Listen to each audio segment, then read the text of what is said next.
Hello and good day, everyone. So now we continue our lecture series by going into the different kinds of obligations. And of course, we start with section 1, pure and conditional obligations. So siguro, coming from the previous discussion, the most important concepts that you need to remember is that first, no, remember the definition of an obligation is that it is a juridical necessity to give, to do, or not to do. And the important part about this, or what distinguishes an obligation to be a legal one, is the vinculum juris, no, or the juridical necessity, meaning if the obligation is not fulfilled by the debtor, the creditor may call upon the courts or pwede siyang magdemanda so that the obligation will be enforced, no, or its equivalent, pwede din. Another concept that I would like you guys to recall from the previous discussion is the concept of demand and delay. Remember, in 1169, the general rule is no demand, no delay. So that raises the question, when is the obligation demandable?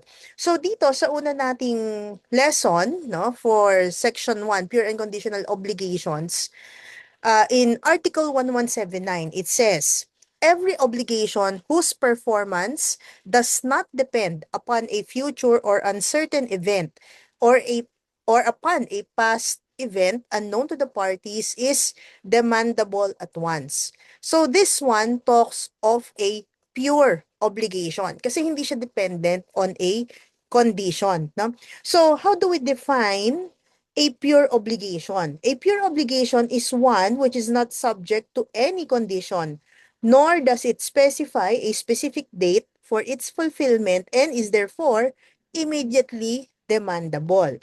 But of course, that begs the question, how do we define a condition, 'di ba? So a condition naman, so based on the first paragraph of 1179, is a future and uncertain event. So, let's say, dapat uncertain ha. So, let's say, kapag umulan bukas or when it rains tomorrow, oh, that is a future event kasi tomorrow pa. And we're not sure if it will rain or not tomorrow. Kahit naman tumingin pa tayo sa mga weather apps natin, di ba? Hindi naman siya 100% accurate na kahit sabihin niyang uulan bukas, oh, minsan nagugulat tayo na okay, o biglang umaraw, right? So it's still uncertain.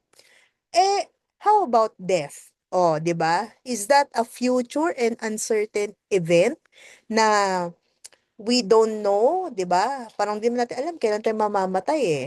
No, it's not a condition, guys. Why?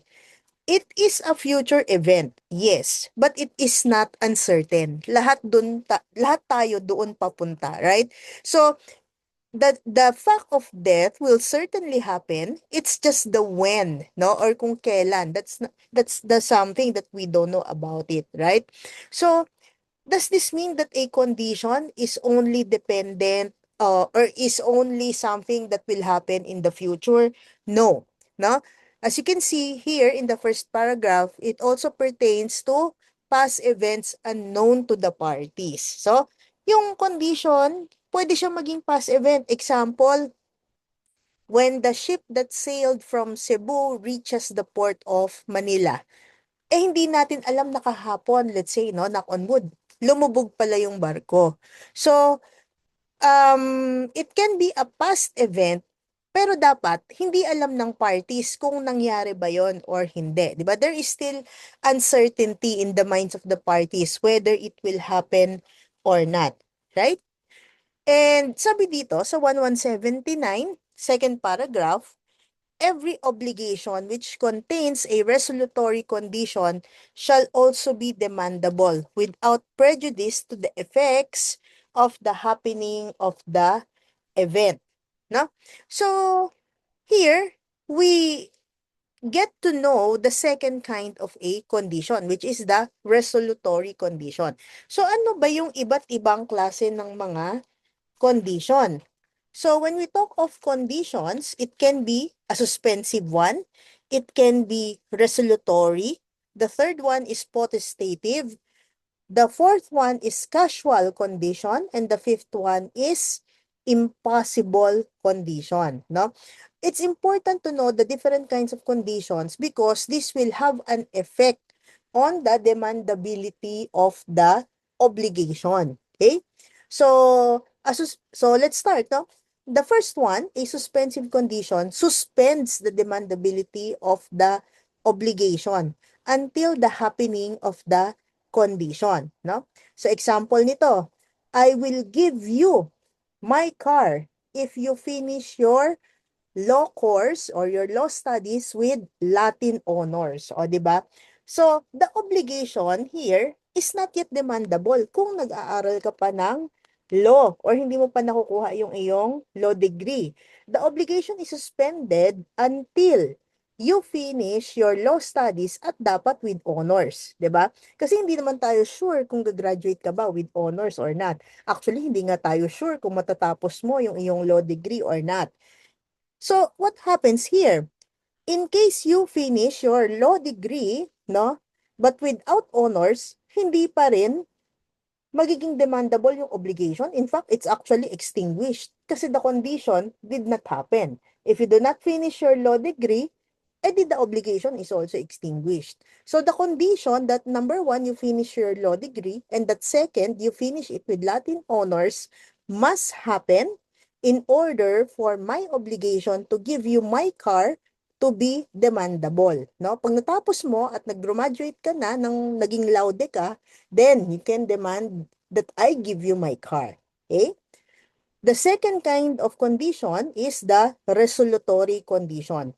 It is one where the obligation is immediately demandable, o pwede mo nang hingin, but is extinguished upon the happening of the condition. Okay? So for example, no? Siyempre mahilig tayo sa mga law degree na example. The example is, I will give you 1,000 pesos per week until you finish your law degree, until you graduate from law school. Okay? So, demandable na ba siya agad? Yes. No, that's the effect of the resolutory condition. No? The difference between the resolutory and suspensive, yung suspensive kanina, the happening of the condition will give rise to the demandability of the obligation. Itong resolutory condition, demandable at once. But the happening of the event, which is finishing law school, will extinguish the obligation. Kasi pagka-graduate mo, hindi na kita kailangan bigyan ng 1,000 pesos per week. Okay? So that's the difference between suspensive and resolutory. Okay? The third kind of condition is a potestative condition. So this is one where the fulfillment of which depends upon the sole will of the debtor. Okay? So it's up to the debtor whether yung mangyayari yung condition or not. So, anong effect? Later we will see, there's a provision here wherein this potestative condition, when it is dependent on the sole will of the debtor, it will make the obligation mismo, not just the condition, it will make the obligation null and void. Okay? So, for example, A binds himself to give B 10,000 pesos if A sells his car. Oh, of course, the selling of the car depends solely upon the will of A. Para hindi niya bigyan ng 10,000 pesos si B, di wag niya ibenta yung car, right? So, in this case, no, the condition of selling the car is solely dependent on the will of the debtor. Therefore, the entire obligation of giving the 10,000 pesos, which is dependent on the happening of the condition, is considered null and void. Okay? The fourth kind of condition is the casual condition. It is one, the fulfillment of which the depends upon chance. Okay? So itong kind ng condition na to, this one is valid.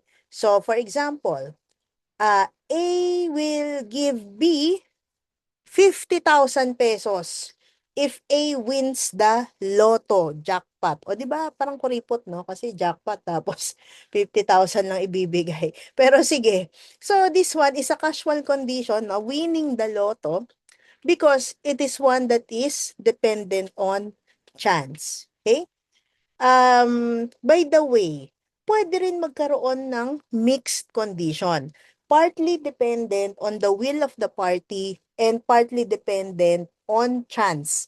That one is valid. Na kasi remember, in the potestative condition that we discussed earlier, if it depends solely on the will of the debtor, tsaka lang siya magiging null and void. Okay?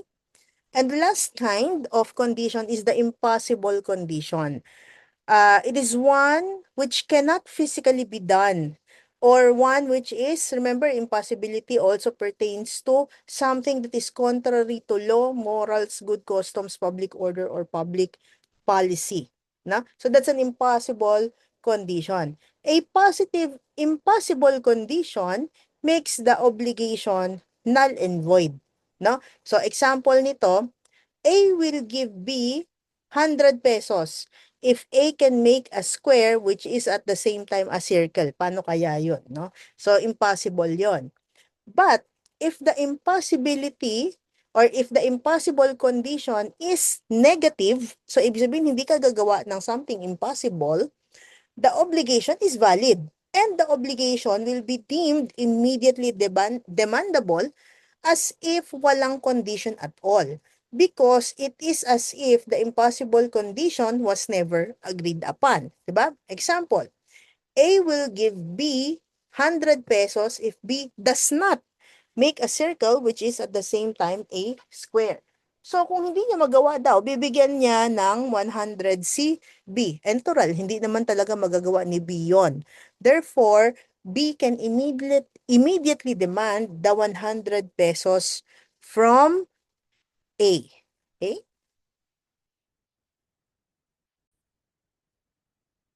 Okay, so now we go to Article 1180.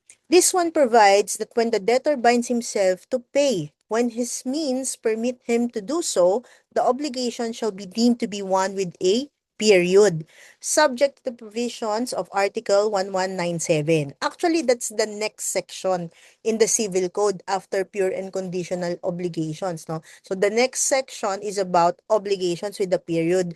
We will expound more on that when we get to that part. But siguro at this point, no, I'll tell you that the difference between a condition and a period is that, remember, the condition is a future and uncertain event. Whereas when we say period, it is a future and certain event. So, in this case, when the debtor binds himself to pay when his means permit him to do so, di ba? Hindi ba yan potestative na impossible, ay potestative na solely dependent on the will of the debtor, edi void.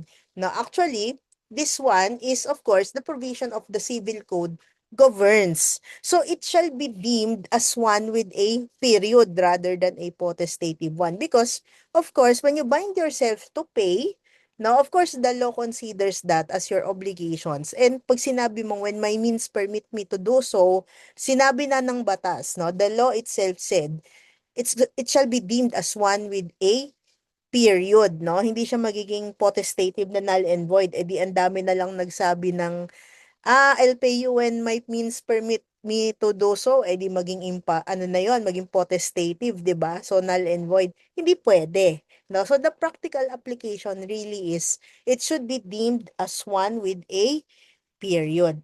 Okay?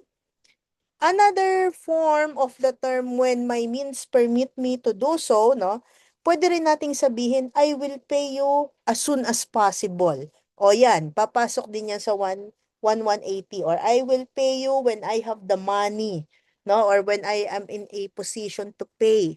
So those are the terms that can be construed as the debtor promising to pay when his means permit him to do so. Okay? In the next article, 1181, in conditional obligations, the acquisition of rights as well as the extinguishment or loss of those already acquired shall depend upon the happening of the event which constitutes the condition. I mentioned this earlier because the kind of the condition that is attached to the obligation will determine the demandability of the obligation, di ba? So, if suspensive, until the condition happens, tsaka pa lang siya magiging demandable. But if it's a resolutory condition, it is already immediately demandable, but the obligation shall be extinguished upon the happening of the resolutory condition. Okay? Article 1182. When the fulfillment of the condition depends upon the sole will of the debtor, the conditional obligation shall be void. No? Sinabi na rin natin to kanina. If it depends upon chance or upon the will of a third person, the obligation shall take effect in conformity with the provisions of the new civil code. Okay? So, valid yon kung the condition imposed depends upon chance or upon the will of a third person. But if it depends solely upon the will of the debtor, it shall become void. Okay? So kanina we already discussed the meaning of potestative condition. Okay? In 1183, Article 1183, it says, impossible conditions or those which are contrary to good customs or public policy and those prohibited by law shall annul the obligation which depends upon them. So, ibig sabihin, it's the obligation itself that is null and void, not just the condition. Okay?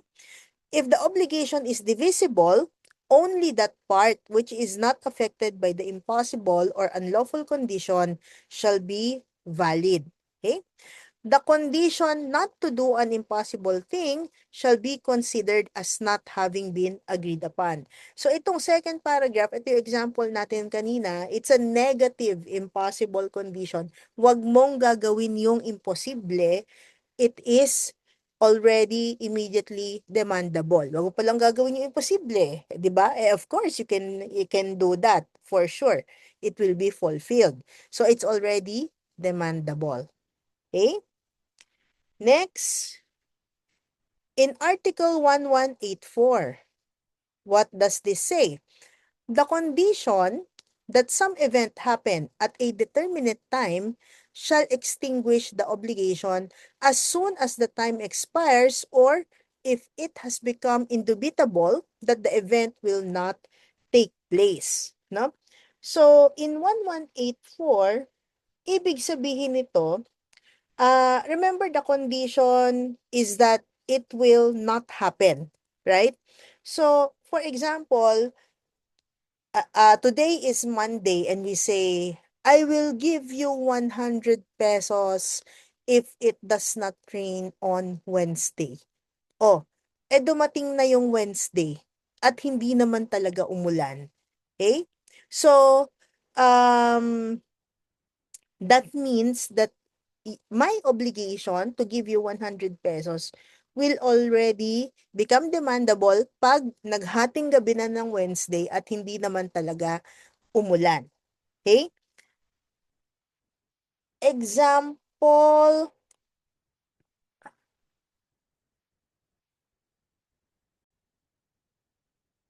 another example is Juan will pay Pedro if he marries Maria before he reaches the age of 25. Okay? So, ibig sabihin, Juan will not be liable if Pedro marries somebody else, no, even before they reach the age of 25. Let's say 22 years old pa lang si Pedro and he marries Michelle. Okay? So, ibig sabihin, no, dito tayo sa 1185, it will be deemed as if uh, hindi na talaga siya magiging demandable, 'di ba? Because it has become evident that the event cannot occur, no? Or let's say nag-25 na si Pedro at hindi pa rin niya pinapakasalan si Maria. Then the obligation of one will become demandable already. Okay? In 1186, it says, the condition shall be deemed fulfilled when the obligor voluntarily prevents its fulfillment. note that in this article, malice or fraud is not required. 'Di ba? Whether by bad faith, sorry, hindi naman bad faith, whether by negligence or unknowingly na prevent niya yung fulfillment ng obligation, ng condition rather, then the condition shall be deemed fulfilled. This is considered a constructive fulfillment of the obligation. Okay? The requisites for the application of this article is that, number one, of course, the condition must be suspensive. 'Di ba? Kasi remember, kapag ito ay resolutory, demandable na yun. 'Di ba? So this one, in 1186, it must be of a suspensive character. 'Di ba? Kasi the condition shall be deemed fulfilled. No? Second, the obligor actually prevents the fulfillment of the condition. And third, he must act voluntarily. Okay? In 1187, in Article 1187, it talks about the effects of a conditional obligation to give. Now, what will happen? The effects of a conditional obligation to give, once the condition has been fulfilled, shall retroact to the day of the constitution of the obligation. Nevertheless, when the obligation imposes reciprocal prestations, o di ba ano yung prestation? Yung to give, to do, or not to do. So, ibig sabihin, each party shall be giving or doing something. No? It imposes reciprocal obligations upon the parties.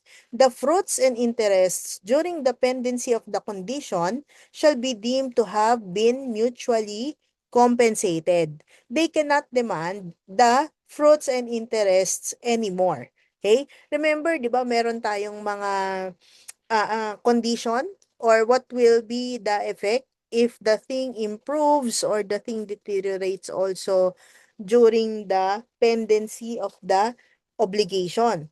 So dito, the condition, kumbaga, the fruits and interest during the pendency of the condition, it shall be deemed as mutually compensated. But if the obligation is unilateral, meaning it's there's only one debtor and creditor, no? It's not reciprocal. They are not mutual debtors and creditors of each other. So it's just unilateral. The debtor shall appropriate the fruits and interests received, unless from the nature and circumstances of the obligation, it should be inferred that the intention of the person constituting the same was different. So here, no, kung unilateral lang siya, ibig sabihin, the fruits and interests shall belong to the debtor. Yun ang sabi ng Civil Code. What happens if the obligation is one that pertains to an obligation to do and not to do? So the second paragraph of Article 1187 is controlling. In such a case, the courts shall determine in each case the retroactive effect of the condition that has been complied with. Kasi parang ang hirap naman nga, no? It's to do So it's a service, no?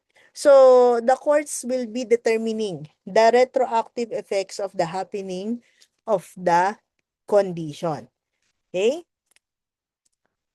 Next, in Article 1188, here, this one talks about the rights of the creditor during the pendency of a suspensive condition. So, in 1188, the creditor may, before the fulfillment of the condition, bring the appropriate action for the preservation of his right. Yung debtor naman may recover what during the same time he has paid by mistake in case of a suspensive condition. No? So, this means that, let's say, habang hindi pa nangyayari yung condition, okay? The creditor may take or bring appropriate action for the preservation of his right. So, for example, he may go to court to prevent the alienation or concealment of the property the debtor has bound himself to deliver. Or For example, let's say it's a titled property. He has the right to annotate on the title to the property in the registry of deeds yung right niya over that property, no? In this one naman, on the part of the debtor, okay, he has the right to recover what he has paid by mistake. Remember, in a suspensive condition, hindi pa demandable yung obligation. But let's say, kahit hindi pa demandable, the debtor mistakenly delivered the thing that he is supposed to give, kahit hindi pa demandable. He may recover the same. He is entitled to recover what he has paid by mistake. Okay?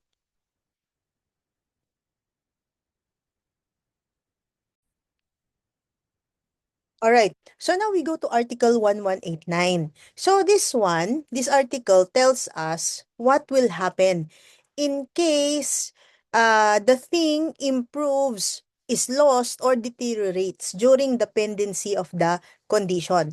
So remember, no? So when the obligation is constituted, there is a lapse of time kung may suspensive condition because it's only upon the happening of the condition when the obligation becomes demandable.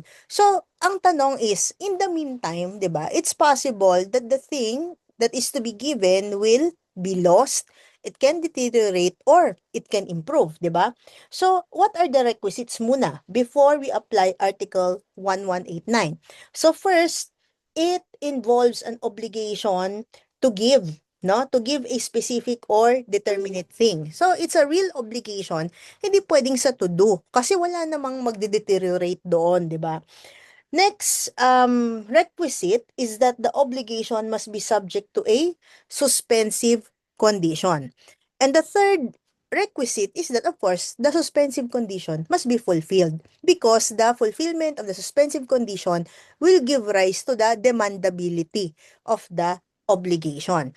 So here, we have 6 paragraphs, di ba? 1, 2, 3, 4, 5, 6. The easiest way to read this, guys, is paragraphs 1 and 2 or numbers 1 and 2 will govern if the thing is lost. Okay? Paragraphs 3 and 4 or numbers 3 and 4 will govern if the thing deteriorates. And numbers 5 and 6 will be followed if the thing improves. Okay? So, sige, isa-isahin natin. Number 1, if the thing is lost without the fault of the debtor, the obligation shall be extinguished. Remember, this involves a specific thing, ha? So, it is only one of its kind. It is physically segregated from the rest of its class. So, if it is lost, wala namang fault yung debtor, the obligation shall be extinguished. Okay? Now, what happens if the thing is lost through the fault of the debtor o may kasalanan na si debtor? Debtor shall be obliged to pay damages. Okay? It is understood that the thing is lost, 'di ba? Anong definition ng lost? When it is perished, or when it perishes rather, it goes out of commerce or it disappears in such a way that its existence is unknown or it cannot be recovered, no? So remember in the movie Titanic, 'di ba? Tinapon yung heart of the sea, yung blue diamond sa dagat. Oh, kahit naman alam mo na dun tinapon, it can no longer be recovered, 'di ba? So that is considered as lost, okay? So if it is lost through the fault of the debtor, he shall pay damages, okay? In number 3 and number 4, no, the thing deteriorates. In number 3, it deteriorates without the fault of the debtor, okay? What happens? The impairment is to be borne by the creditor, no? Sorry, creditor. Hindi naman kasalanan ni debtor na medyo nabangasan o medyo na-impair or nabawasan yung value nung thing to be delivered. So, the impairment will be borne by the creditor. Hindi niya pwedeng singilin si debtor for the impairment. Okay? But if it deteriorates through the fault of the debtor, the creditor may choose. So there is an option here to be exercised. The creditor may choose between the rescission of the obligation and its fulfillment with indemnity for damages in either case. So it's up to the creditor to choose. The choice is not upon the debtor. the choice is upon the creditor kung gusto pa rin ba niyang kunin yung obligation or kunin pa rin yung thing or gusto niyang i-rescind na lang. So, hindi na siya magkakaroon ng claim on the obligation. But, in either case, regardless of the choice made by the creditor, he can demand for damages. Okay? In numbers 5 and 6, no, it is improved naman. If the thing is improved by its nature or by time, no, gumanda lalo yung thing to be delivered, the improvement shall inure to the benefit of the creditor naman din, no?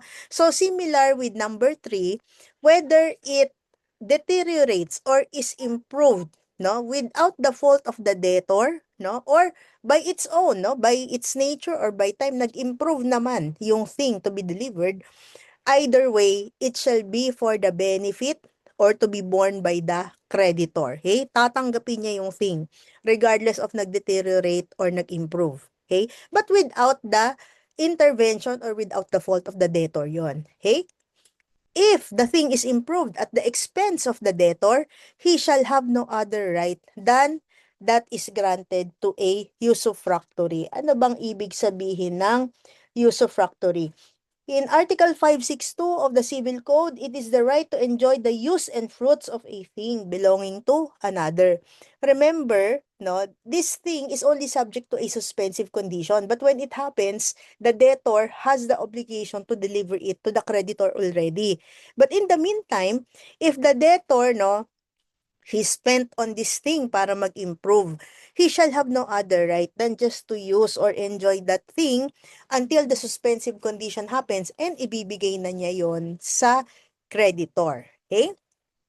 Next, in 1190, what is this article about? So this article talks about the effects of the fulfillment of a resolutory condition. So when the conditions have for their purpose the extinguishment of an obligation to give, o di ba sabi natin yun ang resolutory condition. Ang resolutory condition gives rise or gives the effect of extinguishing the obligation. So, in effect na agad siya, demandable na siya agad, but when the resolutory condition happens, it shall extinguish the already existing obligation. Okay? Upon the fulfillment of said obligation, anong mangyayari? The parties shall return to each other what they have received. Kung yun yung intention. Kasi kung let's say yun ngang obligation is, let's say, I will give you an allowance of 1,000 pesos per week until you graduate from law school. It is quite evident that there is no intention for the parties to return the money. Kasi 'di ba, ang gagamitan niya nung 1,000 is for the law school expenses, allowance, transpo, food, etc. So wala nang balikan 'yon, no? But in case, no, papahiram ko sa'yo yung kotse ko until you graduate from law school. Oh, dito mag-a-apply yung 1190 because the parties shall return to each other what they have received. So in case the debtor has graduated from law school, there will be an obligation to return the car that was lent during the stay in law school, di ba?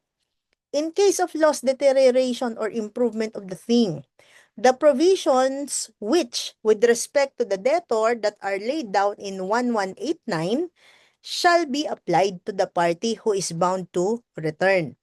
As for obligations to do and not to do, the provisions of the second paragraph of 1187 shall be observed as regards the effect of the extinguishment of an obligation. No? So, remember, the second paragraph of 1187 tells us that the courts shall determine in each case the retroactive effect of the condition that has been complied with. No? So, ito yung mga different effects of the fulfillment of a reciprocal obligation with a resolutory condition. Okay? Next, in 1191, malapit na tayo matapos. Okay. The power to rescind obligations is implied in reciprocal ones. Okay? In case one of the obligors should not comply with what is incumbent upon him. Unang-una, let's define what is an reciprocal obligation. A reciprocal obligation are those which arise from the same cause in which each party is a debtor and creditor of the other. So example, in a contract of sale, 'di ba? So we have the seller and we have the buyer. The seller is obliged to deliver the thing that is sold and transfer ownership. On the other hand, the buyer is obliged to pay the price of the thing that is bought, 'di ba? So ibig sabihin, yung isa, si seller, magbibigay ng thing. Si buyer, magbibigay ng pera. Okay? Remember, it is the same cost, no? It is the same cost kasi it pertains to the same transaction. Kaliwaan sila. 'Di ba? So, this article tells us that in case one of the obligors should not comply with what is incumbent upon him, so let's say si seller, hindi na niya ma-deliver yung thing that was sold, then the buyer will be entitled to rescind the sale, the contract of sale. And baliktad naman, no? So let's say the buyer is not the one who is not able to pay anymore, then the seller has the power also to rescind the contract of sale. Okay? The injured party may choose between the fulfillment and the rescission of the obligation with the payment of damages in either case. Pwede din yon. He may also seek rescission even after he has chosen fulfillment and then the latter becomes impossible. So, remember ha, the injured party may choose between fulfillment and rescission. Assuming na pinili na niya yung fulfillment. Fulfillment was already chosen. But eventually, the fulfillment of the obligation becomes impossible. Again, no? So, impossible na talaga, hindi na talaga pwede. Then, rescission will still be possible as an option. Okay? The court shall decree that rescission has been claimed unless there is just cause for authorizing the fixing of a period. Okay? So, ibig sabihin, pwedeng mag-decree ang court na, okay, this obligation is already rescinded. Unless the court can say, pwede pa naman, no? So, there is just cause or mas maganda na i-fix na lang natin yung period for the parties to comply with their obligations. Okay? So, remember guys that these remedies are alternative. They are not cumulative, ha? You can only choose one at any given point, no?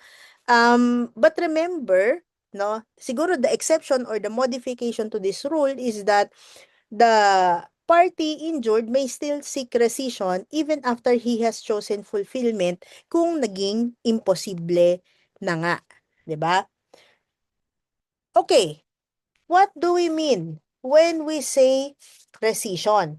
When we say rescission, okay, it means that the parties will either choose, no, to return to each other what they have already received, and they will no longer seek to demand the fulfillment of the obligation per se. That is the meaning of rescission. Okay?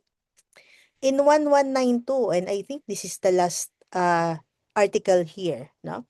So in 1192, what will happen in case both parties have committed a breach of the obligation? So they are what we call in pari delicto, no? Pareho silang may kasalanan. What will happen?